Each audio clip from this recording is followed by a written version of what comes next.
Have you ever had that one friend who made your heart race every time they smiled at you? The one person who could destroy you with a single word, yet you'd still thank them for it. That was Marcus to me. My best friend. My straight best friend. Or so I thought. Because what happened in that shower on a rainy October night didn't just change our friendship. It shattered everything I thought I knew about us. About him, and rebuilt it into something I never dared to dream of. This is our story. And trust me, you'll want to hear every word. The apartment smelled like burnt popcorn and poor life choices. I stood in our cramped kitchen, fanning smoke away from the detector while Marcus laughed so hard he had to grip the counter for support. His broad shoulders shook beneath his faded college hoodie, and that stupid, beautiful smile spread across his face, the one that made dimples appear in his cheeks and created tiny wrinkles at the corners of his hazel eyes. Ethan, man, how do you burn microwave popcorn? He wiped tears from his eyes, his voice rich with amusement. There's literally one button. I pressed the button. I protested, dumping the smoking bag into the sink. The microwave is broken. It's been broken since you tried to reheat that burrito in tinfoil. That was one time. One time that nearly burned down the apartment. We'd been roommates for 3 years now, ever since graduating college and moving to Seattle together. 3 years of shared groceries competing for bathroom time. Arguing about whose turn it was to clean. And slowly agonizingly watching me fall deeper in love with my completely heterosexual best friend. Marcus Chen was everything I wasn't. Where I was anxious and overthinking, he was confident and spontaneous. Where I was pale and bookish, he was tan and athletic from his obsession with rock climbing.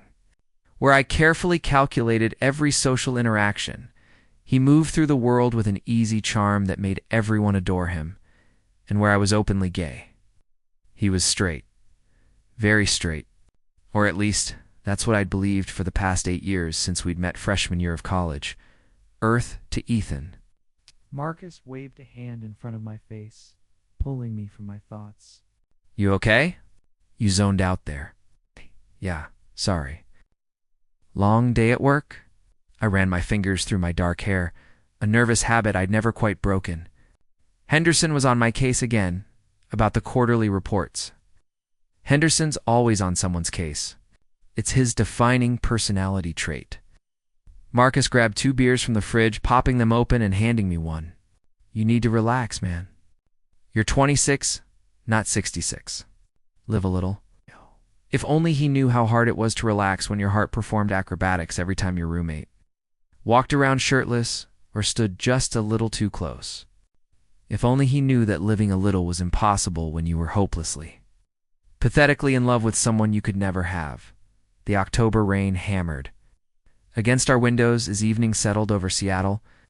It was the kind of heavy Pacific Northwest downpour that turned streets into rivers and made you grateful for shelter. Marcus moved to the living room, collapsing onto our thrift store couch with his beer. Movie night? He suggested, already reaching for the remote. I'm thinking something stupid. Maybe a bad action movie from the 90s. This was our Friday night ritual. After a week of work, me and my soul-crushing accounting job, him as a graphic designer for a tech startup, we'd decompress together. Sometimes other friends joined, but tonight, it was just us. Just Marcus and me, and the dangerous intimacy of quiet evenings. Sure, I said, settling beside him, but maintaining careful distance. Always careful. Always measured. But nothing with Nicolas Cage. I can't handle his yelling tonight. Everything has Nicolas Cage, though. He's in like 1,000 movies. Exactly my point. Marcus grinned and started scrolling through streaming options. His leg bounced restlessly, another of his habits I'd memorized over the years. He was wearing gray sweatpants that hung low on his hips, and I determinedly kept my eyes on the TV screen. Before we start, Marcus said, his tone shifting to something more serious. I need to talk to you about something. My stomach dropped. Those words never preceded good news. What's up? He took a long drink of his beer, not meeting my eyes. Rachel and I broke up. Rachel. His girlfriend of 6 months? The pretty marketing executive with the perfect smile and the habit of calling Marcus babe in a voice that made me want to scream into pillows. Oh man. I'm sorry. I tried to sound sympathetic rather than secretly, shamefully relieved. What happened? She said I was emotionally unavailable. Marcus laughed, but there was no humor in it. Said I was holding back, that there was something I wasn't telling her, that I wasn't really present, that she always felt like I was somewhere else. Were you? He finally looked at me and something flickered in his eyes. Something I couldn't quite read. Yeah, I guess I was. The rain intensified, drumming a steady rhythm against the roof. Thunder rumbled in the distance. Marcus ran his hand through his black hair, the same nervous gesture I used, and I realized how tense he was. His jaw was tight, his shoulders rigid despite his casual posture. You want to talk about it? I offered, even though every instinct screamed at me to change the subject. I was his friend first, before anything else. Before my stupid, inconvenient feelings. Not really, maybe. I don't know. He drained the rest of his beer in one long gulp. I'm gonna take a shower. Clear my head. Rain check on the movie. Of course, take your time. He stood, hesitated like he wanted to say something more, then headed toward the bathroom. I heard the door close, the pipes groan as the water turned on, and I released a breath I didn't know I'd been holding. This was fine. This was manageable. So he broke up with his girlfriend. He'd done that before. There had been Emma junior year, Jessica, right after graduation, Mia last spring. Marcus cycled through relationships like seasons, and I remained the constant. The friend. The safe, non-threatening gay roommate who would never be anything more. I grabbed my laptop, intending to distract myself with work emails or mindless social media, but I couldn't focus. Something about Marcus tonight felt different. The way he'd looked at me when talking about Rachel, the tension in his voice. The thing he wasn't saying. 20 minutes passed, then 30. The shower was still running. I frowned.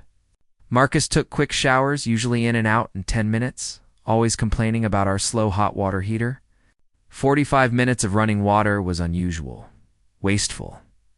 And our utility bill was already too high, Marcus. I called out, moving closer to the bathroom door. You okay in there? No answer. Just the steady rush of water, concern, prickled at the back of my neck. Marcus, you're going to use all the hot water. Still nothing. Dude, I'm coming in. I tried the door in locked hand, pushed it open slowly.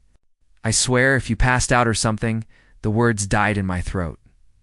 Marcus stood under the spray, fully dressed, water plastering his clothes to his body. His hoodie and sweatpants were soaked through, and he had his forehead pressed against the tile wall, his shoulders shaking. At first I thought the water was just running over him, but then I realized he was crying. Marcus, breathed, frozen in the doorway. His head snapped up, eyes red and wild. Water dripped from his hair, his eyelashes. Ethan, sorry? I didn't hear you. What are you doing?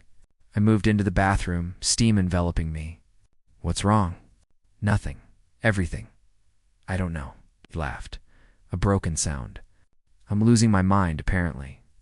Standing in showers fully clothed, like a crazy person. Oh, talk to me.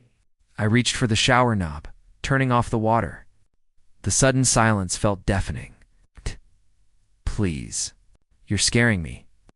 Marcus looked at me for a long moment, water still dripping from his clothes, creating puddles on the bathroom floor. His hazel eyes were filled with something I had never seen before. Fear, desperation, and something else. Something that made my heart hammer against my ribs. I can't do this anymore, he whispered. Can't do what? Pretend. The word came out ragged, raw. I can't keep pretending, Ethan. I can't keep lying to you, to myself, to everyone. I'm so tired of lying. My mouth went dry. Lying about what? He stepped out of the shower, water pooling around his feet. He was close now, so close I could see the water droplets caught in his eyelashes. Could feel the heat radiating from his body despite the cold, soaked clothes. About who I am, his voice cracked. About what I want. About who he broke off, his chest heaving with emotion. Marcus. My voice was barely a whisper, not straight. Ethan. The words tumbled out in a rush, like he'd been holding them back for years, and they finally broke free. I'm not straight, and I haven't been for a long time, and I'm sorry. I'm so sorry for lying, but I was scared. I didn't know how. I didn't know. The world tilted. This wasn't happening. This couldn't be happening. Marcus wasn't straight. Marcus was standing in our bathroom, soaked and vulnerable and confessing something that rewrote our entire history. How long? I managed to ask. Always. He laughed bitterly. Since college, really? Maybe even before. But I told myself it was just confusion, just curiosity, just anything except what it actually was. I dated all those girls thinking I could make myself feel something, that eventually it would click and I'd be normal.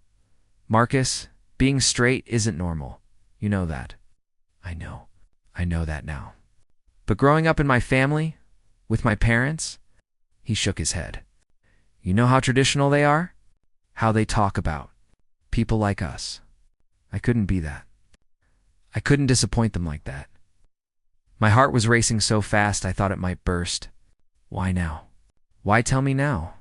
He met my eyes, and the intensity there stole my breath. Because Rachel was right. I was emotionally unavailable. I was holding back. Because every time I was with her, every time I was with any of them, I was thinking about someone else. I was wishing I was somewhere else. With someone else, the bathroom felt too small suddenly, the air too thick. I asked, even though some desperate, hopeful part of me already knew. Marcus stepped closer. His hand came up, trembling, and brushed against my cheek. His palm was warm despite the cold water, and his touch sent electricity racing down my spine. Don't make me say it, he whispered. Please don't make me say it. Not if you don't feel the same way. I can't lose you, Ethan. You're my best friend. You're everything. And if I say it and you don't, I grabbed his soaked hoodie, pulling him toward me. Say it, I demanded, my voice rough with emotion. Marcus, please, say it. His eyes searched mine, vulnerable and terrified and full of hope. It's you, he breathed. It's always been you. Every relationship, every date, every time I tried to convince myself I was happy, I was lying. Because the person I wanted, the person I've wanted for years, was you. My best friend. My roommate. The person I see every single day and can't have because I was too scared to admit who I really am. Thunder crashed outside, shaking the windows and in our tiny bathroom, with Marcus soaking wet and confessing his heart, with years of hidden feelings finally spoken aloud. Everything changed. Everything. I couldn't breathe. Marcus stood before me, drenched and vulnerable, his confession hanging in the steam-filled air between us. His hazel eyes searched mine desperately, waiting for a response I didn't know how to give. Because how do you respond when your deepest, most impossible fantasy suddenly becomes real? Ethan. His voice cracked. Please say something. Anything. Even if it's that you don't feel the same way. Just don't feel the same way. The words burst from me, sharp with disbelief. Marcus, are you serious right now? You think I don't? I had to stop. I had to breathe because my chest felt like it might explode. Do you have any idea how long you've... What? He grabbed my arms, his wet hands soaking through my shirt. Tell me, please, since sophomore year. The admission escaped before I could stop it. Years of buried feelings tumbling out. Since that night, we stayed up until 4 a.m. talking about everything and nothing. Since you fell asleep on my shoulder during that terrible philosophy movie, I realized I'd watch 1,000 terrible movies if it meant you'd stay close to me. Since I understood that friendship with you would never be enough, but I'd take whatever pieces of you I could have because the alternative was losing you completely. His grip on my arms tightened. For years. For years of watching you date other people. For years of pretending I was fine. That it didn't kill me every time you brought someone home. Every time you talked about another girl with that excitement in your voice. My own voice was shaking now. For years of being your gay best friend, safe and non-threatening. While I was dying inside because I had to stop again, emotion overwhelming me. What did you want? Marcus's face was inches from mine, his breath warm against my lips. You everything this. I gestured helplessly between us. But you were straight, so I learned to bury it. I became an expert at hiding how I felt, at ignoring the way my heart raced when you walked into a room, at pretending I didn't notice when you'd come out of the shower with just a towel, or when you'd absently touch my shoulder, or when you'd smile at me like I was the only person in the world who mattered. I wasn't straight, he said fiercely. I was terrified. There's a difference. I know. I know that now. He stood there breathing hard, the weight of 4 years of unspoken feelings pressing down on us. The rational part of my brain screamed warnings. This was too fast, too sudden, too risky. Best friends didn't just become something more without consequences. Roommates didn't kiss without changing everything. But I'd spent 4 years being rational. For years, being careful. I was done being careful. Marcus, I said slowly, deliberately, if you're not absolutely sure about this about us, then we need to stop right now. Because if we cross this line, there's no going back. Our friendship won't be the same. Our living situation won't be the same. Everything changes. I know. And if you're just confused or experimenting, or trying to figure yourself out, I'm not. His hands moved from my arms to my face, cradling it with a tenderness that made my knees weak. Ethan, I've spent years figuring myself out. Years of denial and fear and self-hatred, but the one thing I've always been sure about, even when I couldn't admit it, was you. You're not an experiment. You're not confusion. You're the most certain thing in my life. Then why did you wait? The question came out broken. Why didn't you tell me sooner? Why put us both through all that pain? His thumbs stroked my cheekbones, wiping away tears I didn't realize had fallen. Because I was a coward.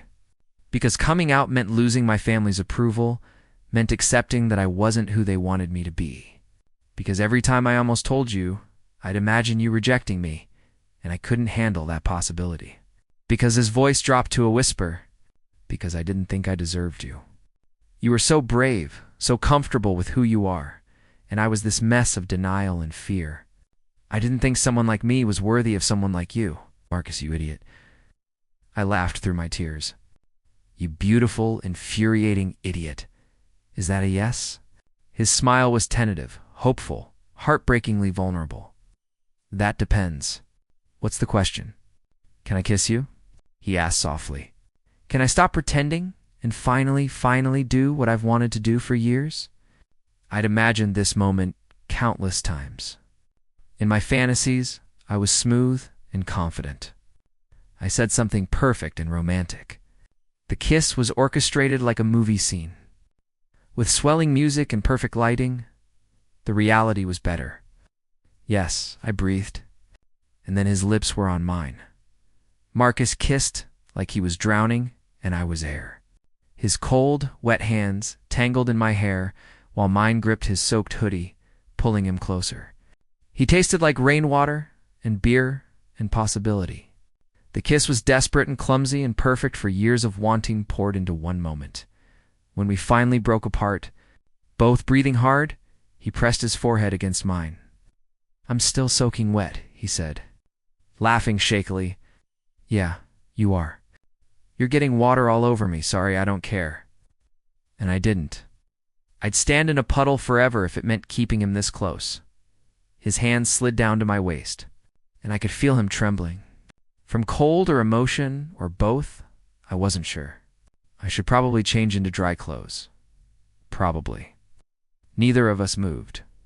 Ethan. He pulled back enough to look at me properly. I meant what I said. Oh, all of it. This isn't just some impulsive decision because I broke up with Rachel. I've been building up to this for months. Maybe years. Every relationship failed because I was trying to force myself to feel something that wasn't there, while ignoring what I actually felt for you. The emotional unavailability Rachel mentioned. She also said, I looked at you differently than I looked at her. That when you walked into a room, my whole face changed. He smiled ruefully. Apparently I wasn't as good at hiding it as I thought. My heart swelled with an emotion too big for words. What happens now? Now, he considered. Now, I change out of these wet clothes before I catch pneumonia. And then maybe we figure this out together. Take it slow. Talk about what this means. Set boundaries or whatever we need to do. Taking it slow sounds smart. It's very mature and responsible of us. Extremely adult. We stood there, grinning at each other like idiots, neither of us wanting to let go. Finally, Marcus stepped back, shivering visibly now. Okay, seriously, I need dry clothes. I'm freezing. Go. I gave him a gentle push toward his room. Change? I'll make tea or something, hot chocolate? With marshmallows? This is why you're perfect. He kissed my forehead, casual and natural, like we'd been doing this for years, and headed to his room, leaving a trail of water behind him. I stood in the bathroom, staring at my reflection in the foggy mirror. My hair was damp from the steam, my shirt wet where Marcus had pressed against me.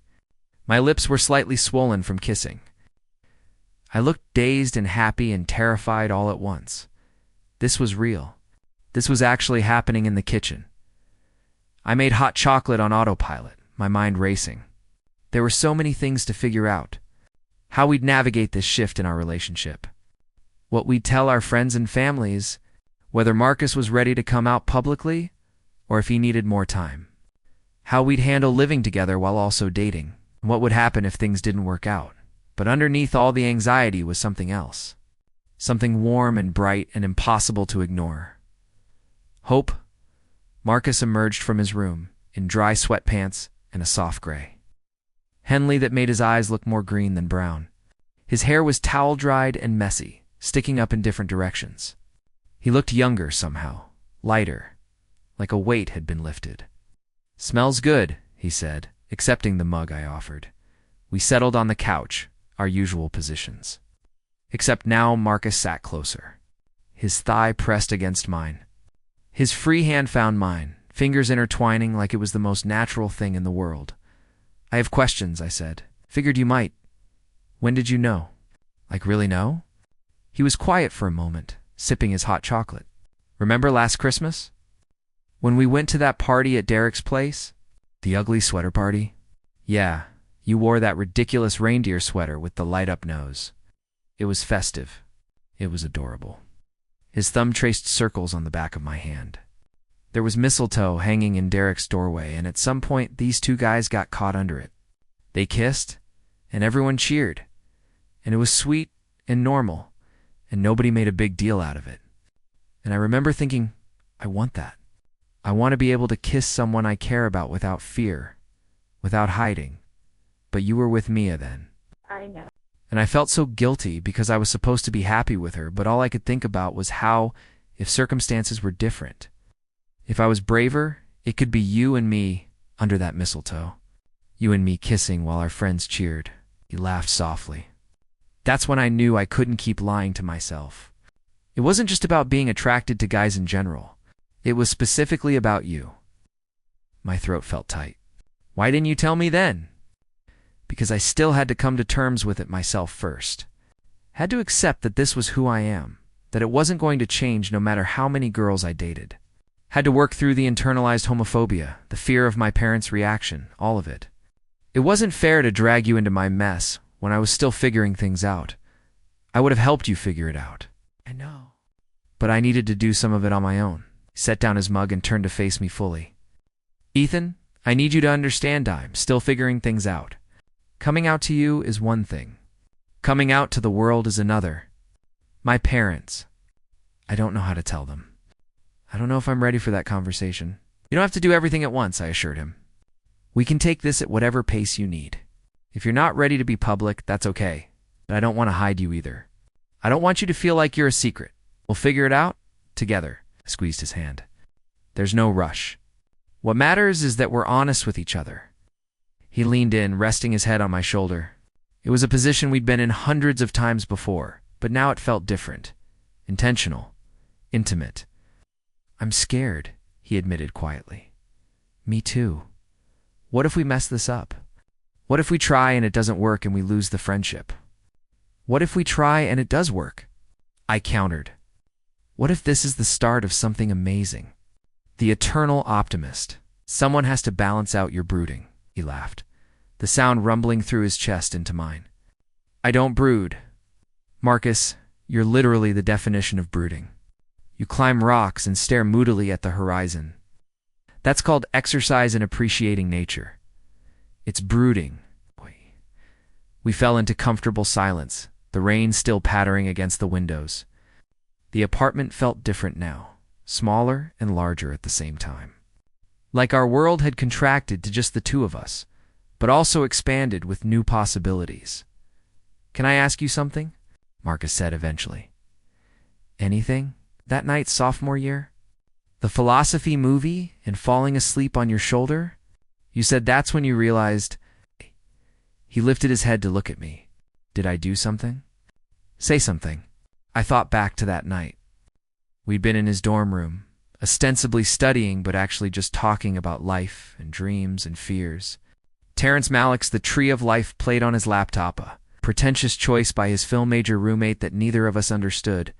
And at some point during the meandering, beautiful images, Marcus had fallen asleep with his head on my shoulder, completely trusting and vulnerable. "You didn't do anything specific," I said. "It was just the intimacy of it, the trust. I realized I wanted every night to be like that.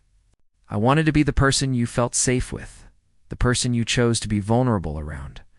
And I knew I was in trouble because friends don't usually feel that way about each other." "I always felt safe with you," Marcus said softly. "That's part of why this was so scary. You're the one person I couldn't afford to lose. You're not going to lose me. Promise?" "Promise," he smiled. That full, dimpled smile that had been wrecking me for 4 years, and kissed me again. Slower this time, more exploratory. His hand cupped my jaw, thumb brushing my cheekbone with devastating tenderness. When he pulled back, his eyes were bright with emotion. "I'm going to be really bad at this at first," he warned. "The relationship thing. The communication thing. All of it. Good thing I'm patient. You're really not, though. Okay, true. But I'll try to be. For you," he grinned. "What did I do to deserve you?" "Well, you did just stand in a shower fully clothed and have a complete emotional breakdown. So obviously you're a catch, Ethan." "Too soon?" "Way too soon." But he was laughing, and I was laughing, and everything felt light and possible in a way it hadn't in years. We stayed up until 3 in the morning, talking about everything. The signs we'd both missed over the years. The near misses, where we'd almost confessed. The jealousy we'd each hidden. Plans for how to navigate this new territory between friendship and romance. Eventually, exhaustion caught up with us. Marcus stood pulling me up with him. "I should let you sleep," he said, even though he made no move to let go of my hand. "Stay," I said impulsively. Not to mean we don't have to do anything. But just stay. Like we used to during college when one of us had a nightmare or couldn't sleep. Relief flooded his features. Yeah. In my room, we settled into bed with careful space between us at first. But gradually, inevitably, we drifted together. Marcus's arm draped across my waist. My back pressed against his chest, his breath warm against my neck. "Ethan," he murmured in the darkness. Thank you. For being patient with me. For not giving up on the possibility of us, even when I couldn't see it myself." I laced my fingers through his, pulling his arm tighter around me. "Always," I whispered. "I'll always wait for you." His lips brushed the back of my neck, a whisper of a kiss that sent shivers down my spine. And as rain drummed against the window and Seattle slept around us, Marcus and I fell asleep tangled together. Finally on the same page, after years of reading different stories, everything had changed. And for the first time in 4 years, I felt complete. I woke to sunlight streaming through my bedroom window and the unfamiliar but wonderful weight of Marcus's arm across my chest. For a moment, I thought I dreamed the entire previous night. But then he shifted, mumbling something incoherent. I realized this was real. Marcus Chen, my straight best friend, except not straight at all, was in my bed. And last night he'd kissed me. He'd confessed feelings he'd been hiding for years. He'd chosen me. His eyes fluttered open, focusing on my face with sleepy confusion that quickly transformed into a soft smile. "Morning," he said, his voice rough with sleep. "Morning. So last night happened." It definitely happened. He propped himself up on one elbow, his hair adorably mussed. "Any regrets?" "None. You?" Not even one. He leaned down and kissed me a good morning kiss, casual and sweet, like we'd been doing this for years instead of hours. When he pulled back, he was grinning. Okay, that's going to take some getting used to. In the best way possible, we spent the weekend in a bubble. We talked for hours, kissed on the couch, made breakfast together while stealing touches and glances. Marcus told me about his journey of self-discovery, the denial, the gradual acceptance, the terror of potentially losing everything he knew. I told him about the years of quiet longing, the small heartbreaks every time he introduced a new girlfriend. The hope I'd tried so hard to bury, it was intoxicating and terrifying and perfect. But reality had a way of intruding on perfect bubbles. Sunday evening, Marcus's phone rang. His mother's face appeared on the screen, a weekly check-in call he never missed. His entire body tensed, the easy joy from moments before evaporating. I have to take this, he said. Already standing and moving toward his room, I watched him go, hearing the forced cheerfulness in his voice as he answered, "Hey, Mom, how are you?" The door closed, but our apartment walls were thin. I tried not to listen, but I couldn't help catching fragments. Marcus's voice, tight with stress, describing his week in careful generalities. His mother's Mandarin, rapid and expectant. Probably asking about his job, his life, whether he was dating anyone nice. The call lasted 20 minutes. When Marcus emerged, the light had gone out of his eyes. "You okay?" She asked about Rachel. I told her we broke up. He collapsed onto the couch, running his hands through his hair. She immediately started talking about her friend's daughter who just moved to Seattle. Wants to set us up? What did you say? I said I wasn't ready to date yet. Which is a lie, obviously, since I'm dating you. Or I want to be dating you. Are we dating? He looked at me with sudden uncertainty. We never actually established that. Marcus Chen, will you be my boyfriend? I asked formally. A smile broke through his stress. Yes. Obviously yes. Good. Now, we've established it. I sat beside him, taking his hand. Talk to me. What's going through your head? I want to tell them. My parents. I want to stop lying about who I am. His voice shook with frustration. But I'm terrified. My mom already worries I'm too Americanized, that I've lost touch with my culture.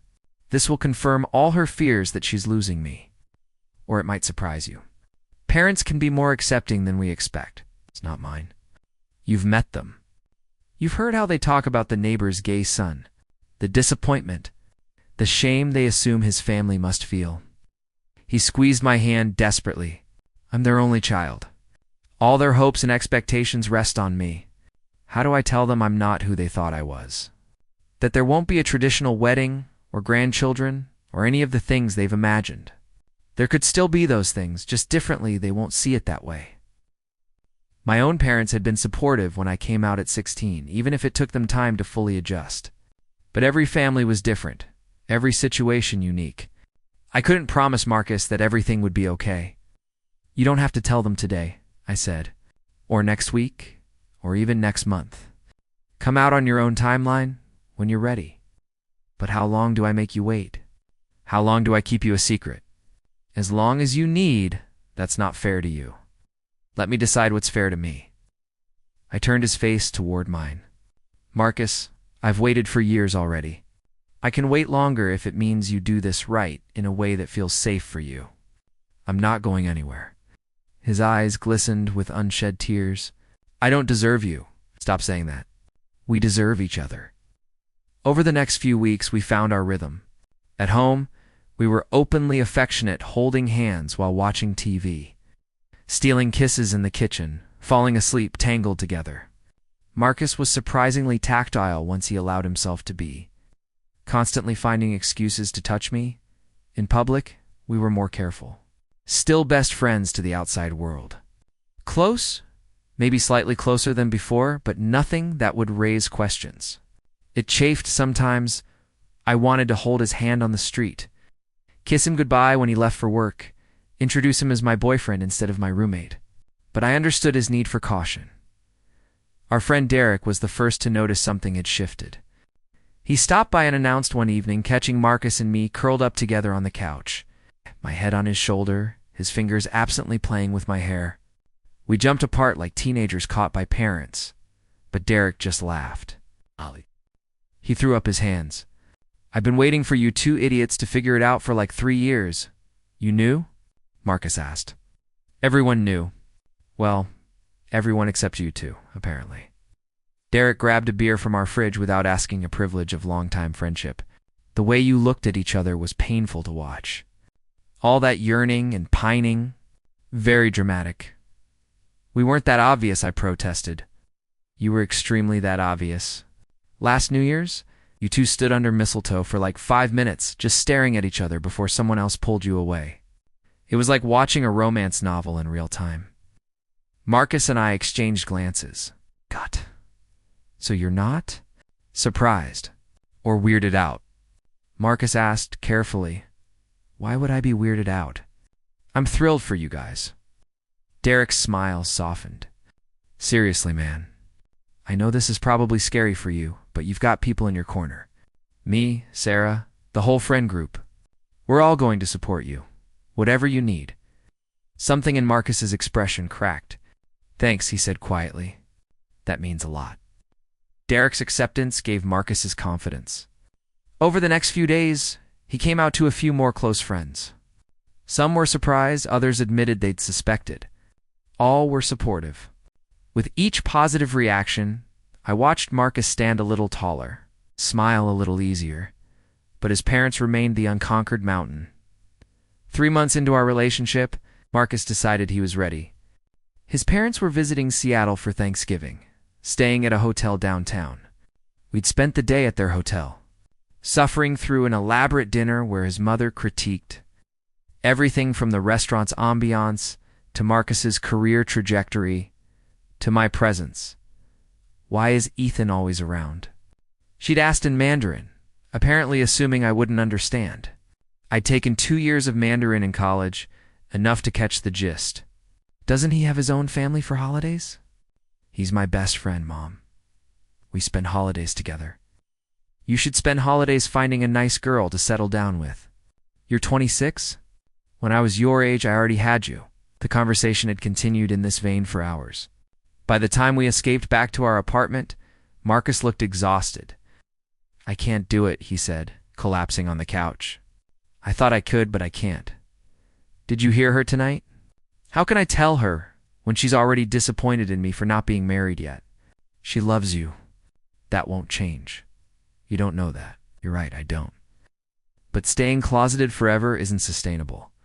You're miserable every time you talk to them, Marcus. That's not living authentically. He was quiet for a long time. Then, tomorrow. I'll tell them tomorrow before they fly back. Just my parents. At the hotel? Will you come with me? For moral support? Of course. Whatever you need. That night, Marcus barely slept. I held him as he tossed and turned, his anxiety a living thing filling the room. When morning came, he looked exhausted, but determined.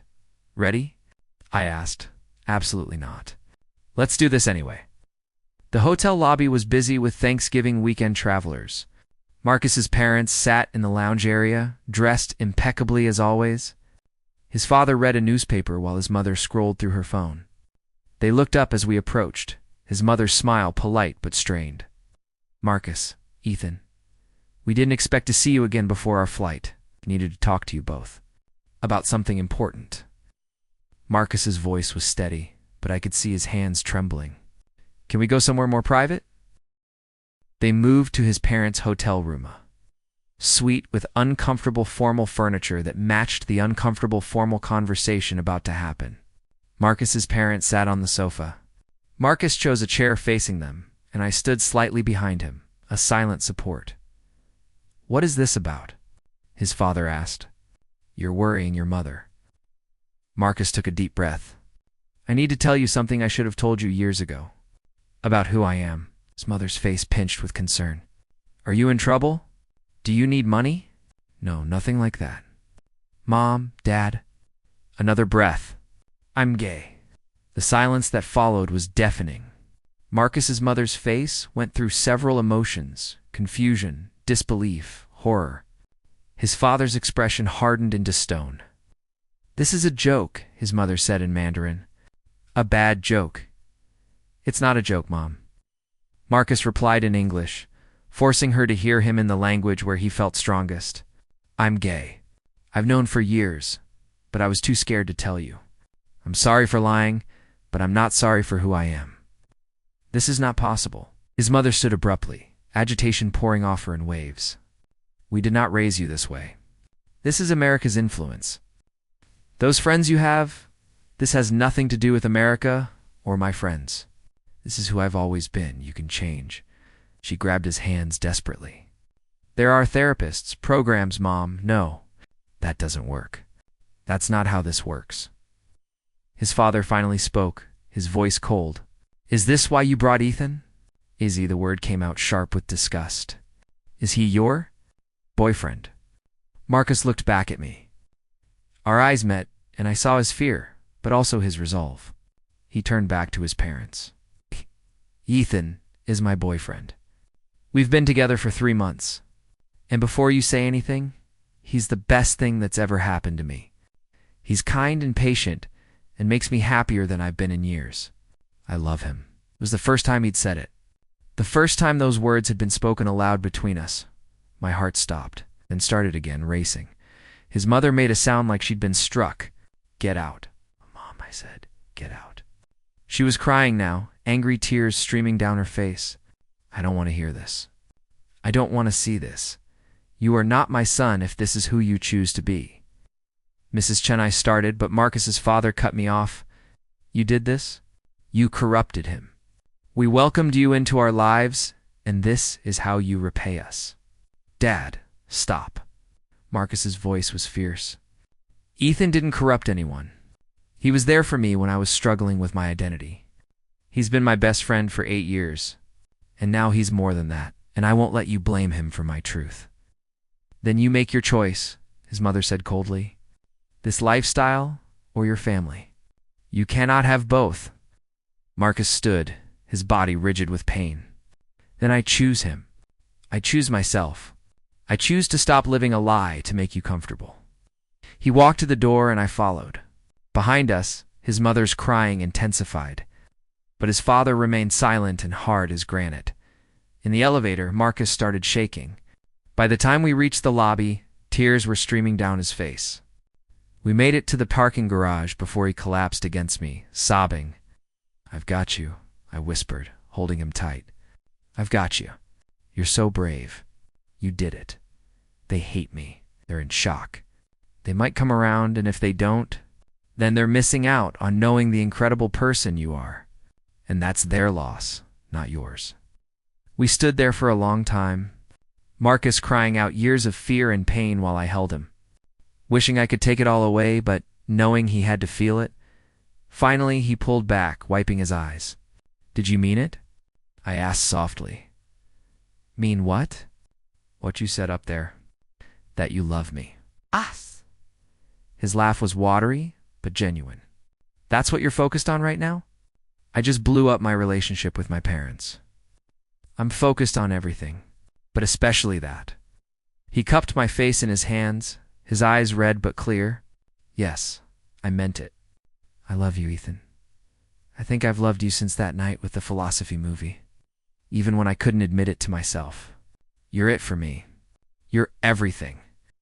"I love you too," I said, the words feeling both momentous and perfectly natural. So much it scared me. It still scares me sometimes. Good scared or bad scared? Good scared. The "this is so important, I might mess it up" scared. The "I can't believe this is real" scared. He kissed me then, soft and sweet. There in the hotel parking garage, with the world falling apart and rebuilding itself around us. When we broke apart, he rested his forehead against mine. "Oh," he asked, "now we go home.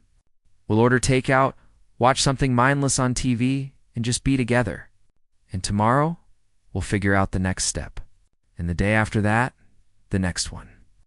We'll take it one day at a time. Together, always together." Spring in Seattle was Marcus's favorite season. The rain lessened, flowers bloomed in unexpected places, and the whole city seemed to exhale after the long winter. We sat on our apartment balcony, technically a glorified fire escape. But we'd made it cozy with string lights and secondhand chairs watching the sunset paint, sky in shades of pink and gold. Marcus's parents hadn't come around yet. His mother occasionally texted brief and impersonal messages that avoided any mention of me or his identity. His father remained silent. It hurts, he saw it in Marcus's eyes sometimes, a flash of grief for the relationship he'd lost. But he was healing, building a chosen family with our friends, finding community at the local LGBTQ+ center, going to therapy to process everything. I got an email from my mom today, he said, absently playing with my fingers. Yeah. What did it say? She wants to have coffee next time she's in town. Just her without Dad, she said. She said she wants to try to understand. Marcus, that's amazing. I know. I'm trying not to get my hopes up, but...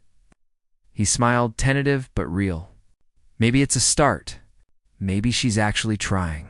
I'm proud of you. For giving her the chance, I'm proud of me too. He leaned over and kissed my temple.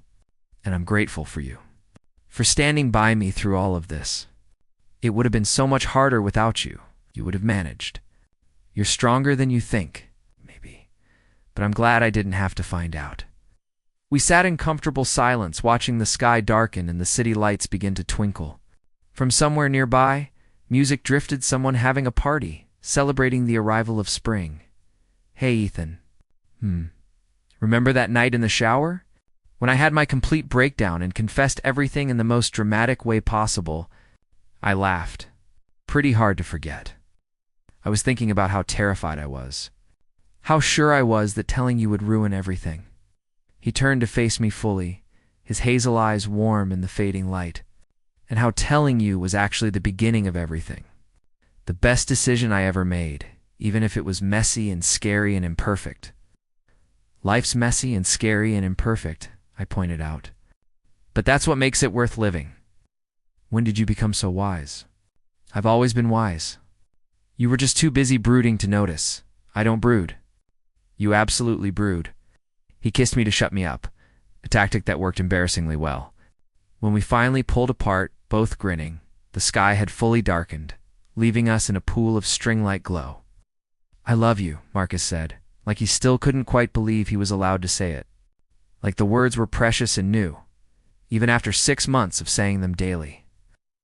I love you too, I replied, the same wonder in my voice, because some truths never get old. Some confessions of in-ones, made in showers while fully clothed and falling apart, change everything for the better. Some friendships transform into love stories that make all the waiting and heartache worthwhile, and some straight best friends turn out to be not so straight after all, leading to the kind of happy ending I'd stopped believing was possible. But here we were, together, finally, and it was everything.